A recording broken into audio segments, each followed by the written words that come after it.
Hello, everybody, and thank you for tuning in to the Liberty Report. With me today is Daniel McAdams, our co-host. Daniel, good to see you. How are you doing this morning, Dr. Paul? Very, very well, and I'm still trying to figure out what CDC wants us to do. Yeah. We have to follow the rules or we'll get into trouble. That's right. And the American people are rule followers, and unless the people who are giving the rules are making a mistake. Well, governments generally make mistakes. You don't have to really say it's a mistake if we concede to the government to write the rules for us. Well, personal behavior, most people understand that. But you mean the government shouldn't have the right and the obligation to write the rules about keeping us from getting sick? And there's a lot of things the government has to do for us because we don't know how. And one thing is since coronavirus, can you believe it's only a year? It seems like we've been having the erosion of our liberties over this for more than a year. Yeah. But anyway, it's been a while, a long time, and they use the coronavirus as an excuse for the authoritarians to get more involved. And as we have pointed out many times in the past, you know, the government's always ready. Yeah. On 9/11, they knew darn well what might happen, and they were able to use it. Oh, well, we have a bill to do that. Let's go pull this out. And they pulled this puny little bill out, had a little significant, the Patriot Act, and boom, it went through, hardly a whimper, probably on a day or two. It was over and passed. And that's the way things continue to go. There's people who are always prepared to take advantage of the crisis because they do really believe that people can't take care of themselves. I mean, most people, because of all the propaganda, if you went and did a poll and asked right now, well, what if we had no CDC, no Bill Gates, no WHO organization to tell us what to do, and they hadn't even been around, and no medical advice coming from the federal government, what kind of shape would this country be in? And most people, oh my goodness, who knows? Except a few may be shifting their minds because there have been a few brave souls, like the governor of Florida, saying, hey, this is overboard, you're doing more harm than good, and we have several other reasons that we've argued constantly. But anyway, the chief leader of all this regulation, Fauci, Dr. Fauci, the key person representing CDC, he said, well, if you think it helps, science hasn't said a little bit. If you want to wear 2 masks, you can. But that's gone through, and we've done this. We've pointed this out over the last couple of weeks. You know, he said, yes, he was super in charge for masks. No, he was opposed to the mask, and now he's sort of ambivalent about the mask. But the official position of Biden, everybody's going to wear a mask in anything on federal property, and lo and behold, Fauci sort of supports that now. Now it's since Biden said it, science it's settled. So that's what they're going to have to do. Never a real discussion on civil liberties, and really not a lot of real good studies to find out, is it scientifically proven that these masks have helped? Yeah. And right now, from what I read, and just logic tells me that the mask had probably created more disease than it prevented, and that's pretty serious. And then on top of that, it's also caused a lot of lack of respect for our civil liberties as our freedom goes away and the government expands, and they build the case that they have this legal and moral obligation for some central authority in Washington tell the people what to do, and the governors will follow through. I mean, they do. They don't all say the same thing. California and New York, they haven't done such a good job, and they've had the most regulation. But then you have a person like DeSantis in Florida. Yeah. He said, hey, this may not work out. So the evidence is out there. So this whole thing, the big move now is wear 2 masks. Some said if 2 works good, 3 will work better. And yet, you put up the charts already, and we'll put up some more showing masks really have not proven to be beneficial. They haven't prevented diseases, and people who have gotten the virus actually wore their mask. So, but right now, let's hope people are waking up, because it sure is annoying, and it has a health effect. Many health effects, anything from the suicides that have been increased, the kids not doing well, and right now still they haven't figured out the proper way to treat people in nursing homes. They weren't treated right at the first time, and now they're the first ones to get the vaccine, and nobody's proven that the elderly are the best people to give the vaccine to. Yeah. It'll be worked out, though, and eventually say, oh, made a mistake there. We shouldn't have sent those patients back there. Maybe we shouldn't have put them in the front of the line. So it's lousy planning. And when the planners decide that the people who really need to be moved up in the front line are the people from Guantanamo prison, we got to put them in front of the line. And I have my opinion about Guantanamo, but guess what? There was enough people finally say, hey, that's crazy. You mean you're going to take it away from, you say it's wonderful to treat these people, and they're American citizens, and they pay their taxes, and you're going to put in priority the criminals in Guantanamo. Yeah. Well, people will wake up. That's what our job is, try to call attention to the facts and figures that show there's a different way of looking at this. Yeah, and you asked a question in your opening statement about what would people do without the government telling them what to do when there's a virus out. And it is a good question, because people would do what they've always done, probably, which is if you feel vulnerable, if you have diseases and problems, then you'd probably stay home. You'd probably stay out of the public. You'd probably have someone go shopping for you, maybe your family member would do that, as they always have. Instead, for the first time in history, they've locked up people who are not sick and kept people who are not sick from visiting with other people who are not sick. So this goes against what human nature does. But our main topic today is this new CDC, you can't even call it a law because it's not a legislative body, a new edict. They announced, let's actually put up the first clip, the first JPEG. This is what caught our attention. The word tyranny is in there. But the CDC has issued a new coronavirus order requiring double masks to be worn for all forms of public transport, and lest we get fact-checked and someone says Tyler Durden is not the best source. Dr. Paul, I went to our good friends at CNN. They're acceptable. Let's look at the next clip. And here's what CNN is reporting about this. In fact, this goes into effect at 11:59 p.m. tonight. If we can look at that second clip here. This is CNN Health. CDC says travelers must wear a mask on all forms of public transport. Buses, trains, taxis, airports, boats, subways, or rideshare vehicles when traveling into, within, or out of the U.S. The CDC has, I guess, more power than Congress even. But here I've helpfully marked the two areas. They say the coverings need to be at least 2 or more layers of breathable fabric secured to the head with ties, loops, or bands. That's 2 separate fabrics. And here's what it says underneath. This is interesting, Dr. Paul. The CDC says it reserves the right to enforce the order through criminal penalties. So they're going to have, the CDC police going to come and arrest people if they don't have 2 or 3 masks on? They're capable. Yeah, they're capable. They're capable of that. So, well, you know what? I just want to put up the clip because we also have to go to the oracle, which is Dr. Fauci, the font of wisdom about this. And so we kind of almost thought it was a joke last week when we did a show about 2 masks, 3 masks, how many masks? We did that funny picture of him with so many masks on. Well, he's the one that said, quote, it's just common sense to put on 2 masks. And here's him, I think it was over the weekend. We're just going to look at a clip of him talking about the idea of wearing 2 masks. If we can cue up that first video clip.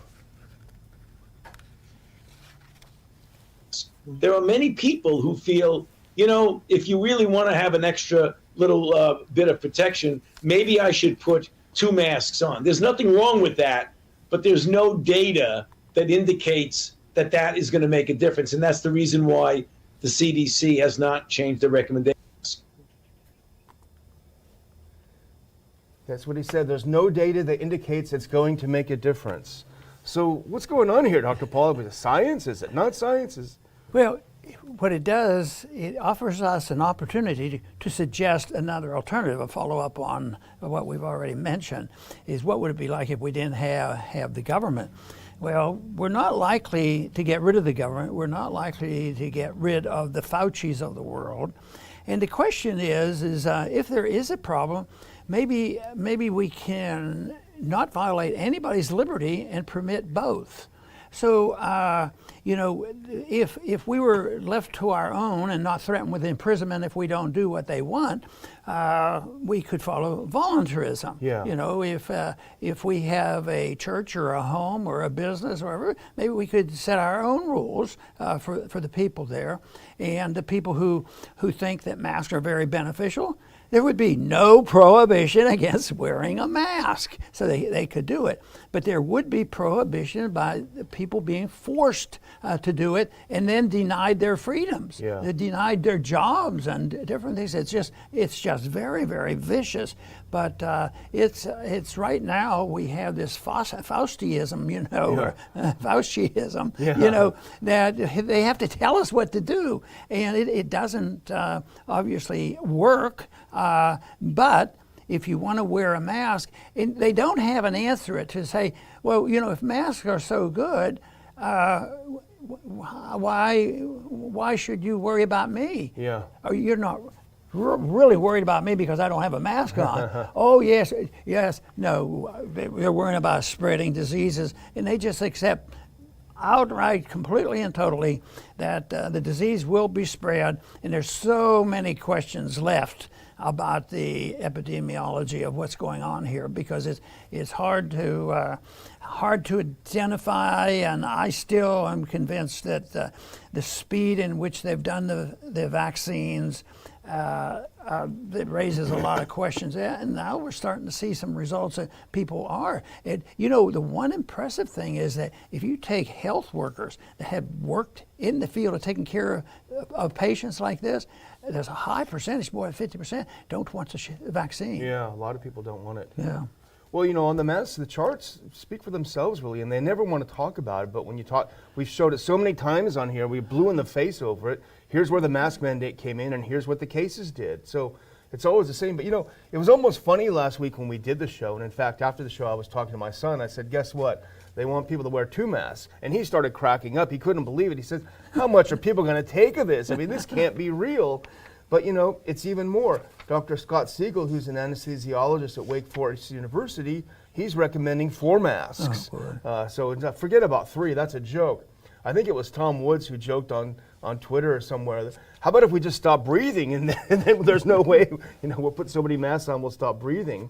But so it is your question. We're supposed to listen to science, but science itself, at least coming out of the oracle, Dr. Fauci, is going all over the place. Well, a mask does impede to a certain degree, but there's not very good evidence that the masks that have been worn or even doubling over really prevents a virus from entering it. So the evidence isn't too good, but it does impede. It impedes the breathe out the expulsion of CO2. Yeah. So the CO2 levels have been identified that they do go up. But what about 2 or 3 masks? It's going to impede the inflow of your oxygen. And there is now people doing statistics, and some people who firmly believe that it's the variation of more common lung diseases that are the problems, and the masks contribute to it. If that contributes to it, there's more pneumonia. So, and the way they have counted things going up when they needed to build numbers, everybody had to mark down that they had COVID. And there was nothing else, but everybody had COVID. And now it's still going on that way because people don't die from flu anymore. People don't die from influenza or pneumonia anymore, but they frequently have it. So it's politicians writing the statistics. It's sort of what they do in authoritarian economies. They fudge the numbers. And even right now, the numbers in economics are always fudged to make the incumbents look like, well, everything is going good. Look at this. Yeah. And now these people who want to brag and take credit for all the wonderful things happening with this control of COVID. It's a mixture of medicine and politics, and that's my argument. It's been my argument from the beginning. They shouldn't be mixed that way. We should have a government that's dedicated to allowing freedom of choice and voluntarism, and independent people studying, the science of it, and let people make up their own mind. They're capable of doing it more so than the authoritarians believe. And people make a livelihood out of this, and politicians, that's a livelihood for them. So they're not too interested in finding the truth and letting people make up their own mind. It's just over their top of their imagination. They can't imagine people, caring about their kids. Look at what's happening to the kids. Yeah. Because the government's in charge. We need what did Hillary say? We need a community, a village to take care of the kids. That's the village taking care of the kids. Suicide epidemics and just a lot of problems, and kids begging to go back to school. Yeah. Well, I think you had a story about something that happened at Dodger Stadium, and it wasn't baseball over the weekend. It was kind of interesting. Is this still football season or what? Oh no, this came from. Oh, I guess I got to report it right. Yahoo News. Yeah, that's acceptable. Okay, they do okay. Anti-vax mob that closed Dodger Stadium vaccination site sparks outrage. The mob was not a tremendous number. I wish there had been more, but it was called a mob because they went in and it was a vaccination stadium. So I think it was maybe less than 100 people. That would be my guess. It said less than 100 people, and they just stood around with signs, and they did say there was no violence. There was no violence going on.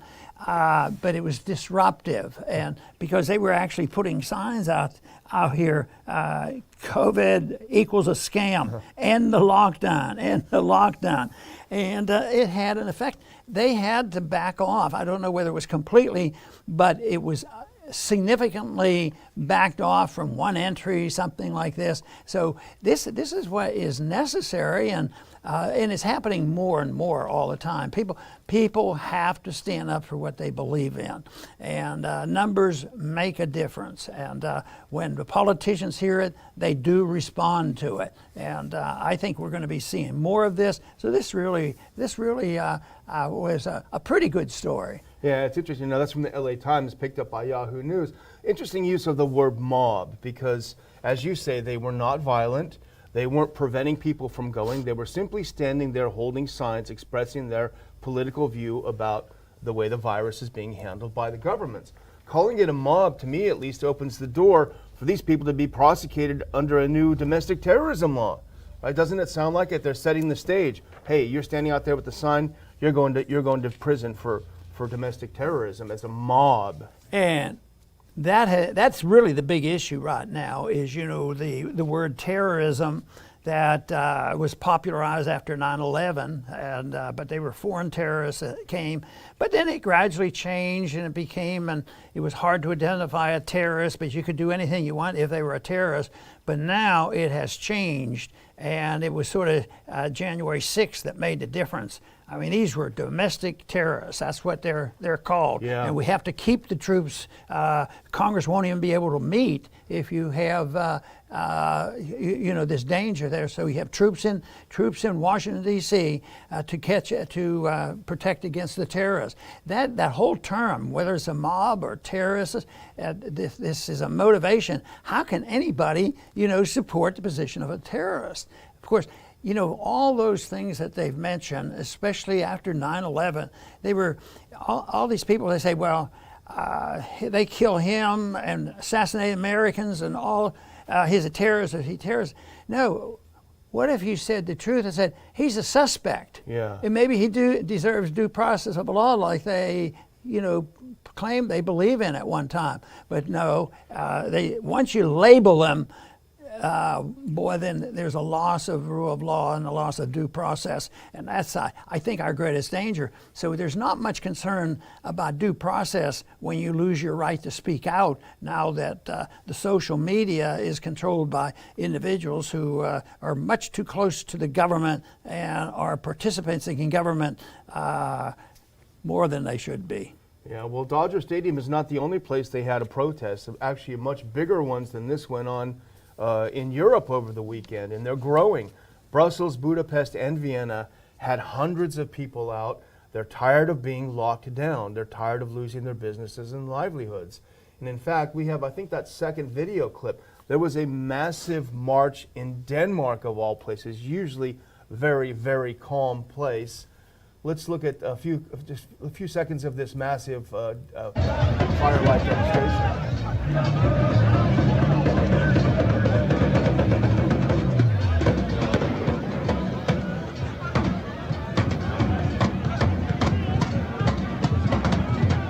So yeah, it's we can cut that now. It's a torchlight procession. It's going against the lockdown orders. You can't go outside.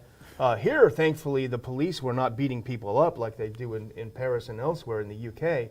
But it just shows that people in Europe are getting tired of these hard lockdowns. And they're also seeing that they're not really producing the results. What they're seeing is that the curve going down, I think it's down 50% in the UK, which is the natural trajectory of winter illness. That clip showed peaceful marching. Yeah. It was not people out, they're screaming and hollering.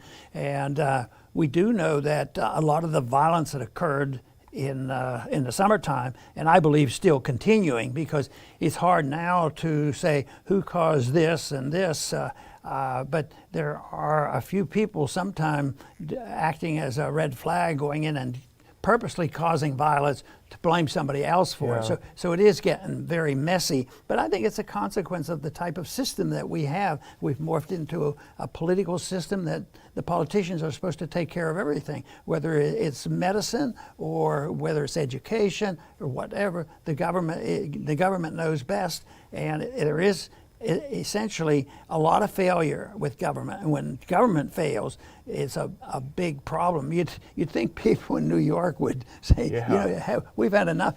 California looks like they may have had enough too. Maybe they'll get rid of their governor. Yeah, they're getting close. Well, here's something that I saw earlier today, Dr. Paul, and I wanted to throw it up here for you to have a look at, because I know this is something that you pay a lot of attention to. If we can look at that next picture, that next JPEG. If we have it. No, go back one, please. Yeah. Deadly toll of scrapped cancer surgery. How tens of thousands of patients have missed out on treatment due to pandemic. Of course, it's the Daily Mail, so they call it due to pandemic. It's not due to pandemic. It's due to governments not allowing them to get their cancer treatment. Put it back up there, please. The government not allowing them. So look at this. From April to August, 21,700 fewer patients had cancer surgery than in 2019. It's not because cancer was cured, and this is the UK, but the same is true here. But they're talking about tens of thousands of people missing surgeries to remove tumors, missing treatments. So the toll, not of the pandemic, but of the lockdowns. Well, of course, they panicked of it. Need more hospital, more beds. Let's bring in the ships, hospital ships, because we have to have room. We're going to have these hundreds of thousands of people. But this whole thing has encouraged people, not to, and they were prevented from doing it. It was so ill-advised. The claim is that we're doing this, though, to keep people alive and make them healthy and all of this. The intervention and how it did exactly the opposite in the nursing home is such a good example in New York. We're doing this and we're doing this, and we have to give them the benefit of the doubt that I guess they thought they were going to help. In the same way, they continue to do the same thing. But I have, unfortunately, some personal contacts with people who have suffered for the fact that they didn't get to see their doctor, and they're close. And in the hospitals ended up empty. Hospitals went bankrupt. Yet the whole thing was that we're going to have this pandemic that'll be the biggest in the history of the world, and really the danger of the pandemic was the lockdown. Yeah. And if all the way down, whether the kids got sick or whether there were more cancer patients or whatever, and there's a lot of catching up to do right now. But it's real tragic. And just think how much emphasis have been made over the decades of what the benefits of an early diagnosis, and there is a big difference now, of early diagnosis, and that was all just canceled out. So 1 year where people didn't go when they should have, and it's a lot of people didn't go, not just for their cancer checkup or cancer screening, but people who had heart problems didn't go. People who have kidney problems didn't go. People who had diabetes said, well, they couldn't go. I'll talk to the doctor over the telephone. Yeah. And for some reason, which is a good statement of saying, the doctor-patient relationship is still worth something. And I of course, endorse that strongly, that really sitting down and seeing the patient and talking directly with the patient is removed when you start having medicine like this. Now it's just a statistic, and who's going to get the shot first, and who gets to go out of their house, and then it boils down. The whole issue, Daniel, is this: how many masks must we support? Are we going to be on an out? Will we be an outcast because we said two's too many? But I think that we could be in total outpoise to say, nope, one will solve the problems. You don't ever have to worry about catching anything again. Just put your mask on and be quiet. And the reason why we point these things out is not to say that people haven't died, because they have, not to say that there's not a disease out there, because there is. But, I think you probably are familiar with this oath, first do no harm. And they're doing a lot of harm. But I want to move on to one picture, which is the next photo. It's about the U.S. And this is just something to throw out there, the graph actually. This is daily new cases in the U.S. This is as of yesterday. Here's something interesting, Dr. Paul, and someone else pointed this out. I can't take credit for it. But COVID cases are down by 50% from the peak, which happened several weeks ago. Down 50% from the peak, yet only, and I double-checked this with the CDC, just to be sure, yet only 1.7% of Americans have had both doses of the vaccine. So virus down 50%, but only 1.7% have had the vaccine. So why is it that the virus is going away? Is it like we've always said, the virus is going to virus, it's following its own trajectory no matter what's done? Yeah, then you can get some mixed signals too, because a U.S. congressman, he had got his 2 shots, then a week or 2 later came down with the disease. So there's a lot they have to learn. And the one thing is they've lost all confidence in natural immunity and thinking that's it, because, but I think there have been some who have improved their eating habits and taken vitamins and the importance of vitamin D and C and all the good things, and zinc.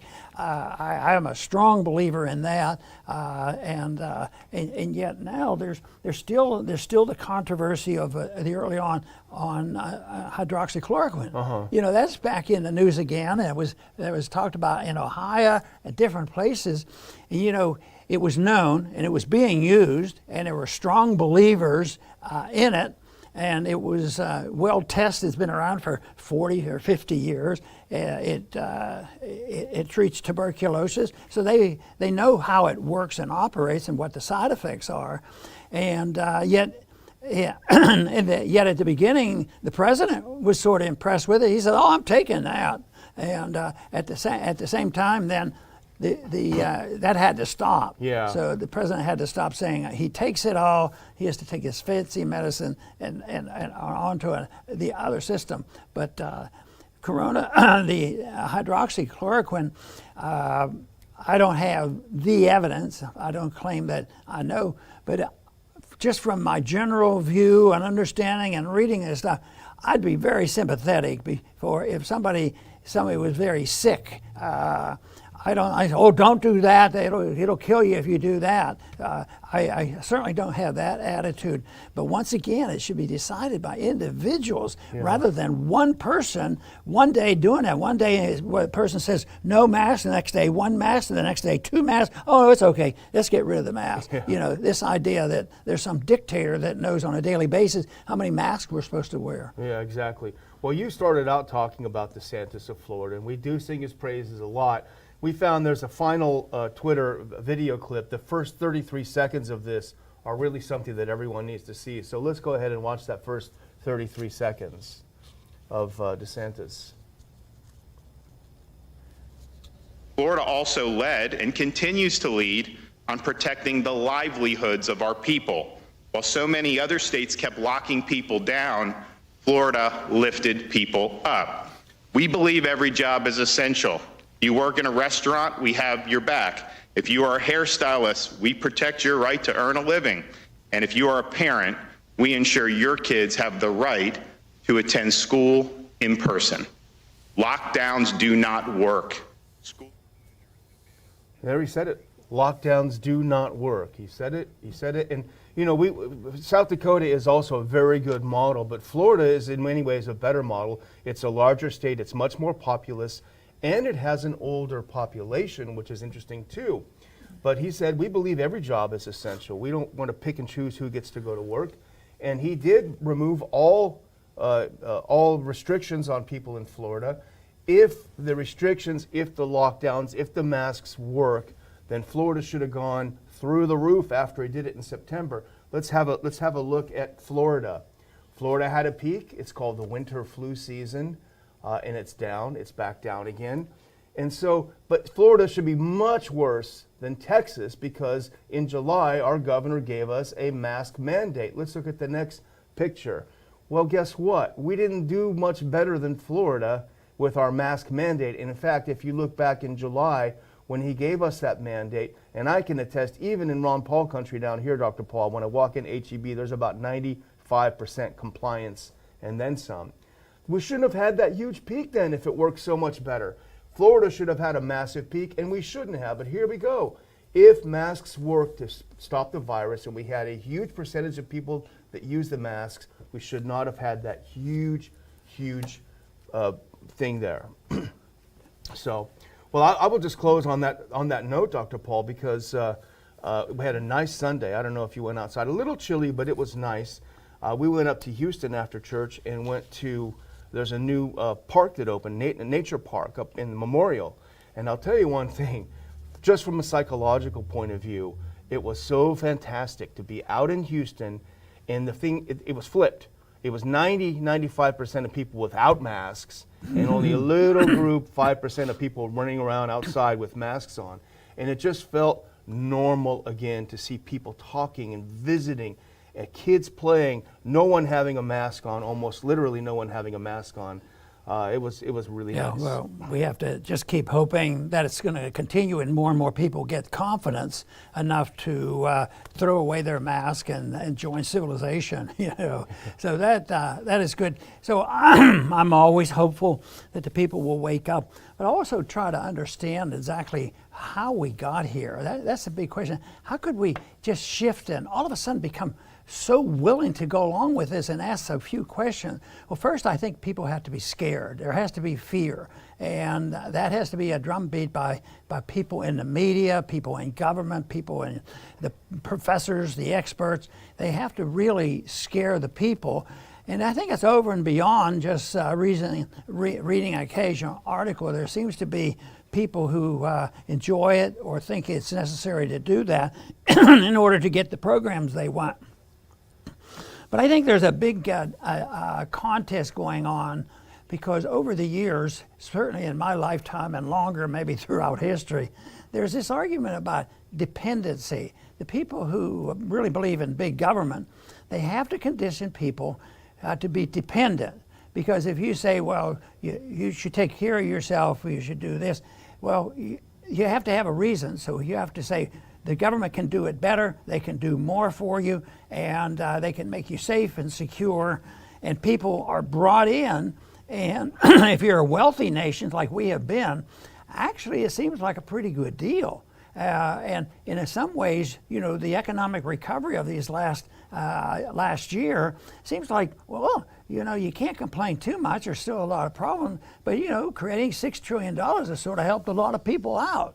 But it's also does nothing to make people stop and think, well, it's dependency on the government and the willingness to avoid dealing with the government and trying to change government. They go along with this, and they become more dependent. And what is the answer to that? For me, the answer comes from the principles of liberty, and that is where people, what they want is to take care of themselves. They want to be self-reliant. They don't want to depend on other people other than those in a voluntary sense, close friends and family and church and all, but not to have the self-reliance. Has to come, really within, and you don't get it from the government. The government undermines self-reliance. The government wants you to be dependent, and that's sort of why I think I dislike the mask, because it's the symbol of dependency. If it was a symbol of saying, boy, it solved all our problems and it saved a lot of lives, I can't find those statistics. So this whole idea of people wanting their liberties, because that is what to me is so important, and that really should be what the principal role of government is, and that is the role of government should be protecting your right to your life and your liberty, and assume your responsibility and the rewards for being an independent person. And it wouldn't be too easy to try to sell that. I'm enthusiastic about it because I happen to believe that's the best way for people to live, and that if you can show there's greater benefits, that people are more healthy, they have more prosperity, and there's more peace by accepting this principle of self-reliance and not dependency on government, that the important thing is for people to take care of themselves. How can they argue against it? And the evidence throughout history is that the freer the people are, certainly the more wealthy they are. And you don't get great wealth out of communism or fascism or socialism. And the countries that have moved toward more socialism gets poorer. And I think we're witnessing that right now. It should be an easy sell. And I keep asking myself, why don't we do a better job in selling this to people and say, boy, that's right, being free sounds like a pretty good idea. But being dependent becomes sort of addictive. And I think that's the contest, probably the contest throughout history. So our role here at Ron Paul Liberty Report is to promote the cause of liberty and believing it is the best way to go. I want to thank everybody for tuning in today. Please come back soon.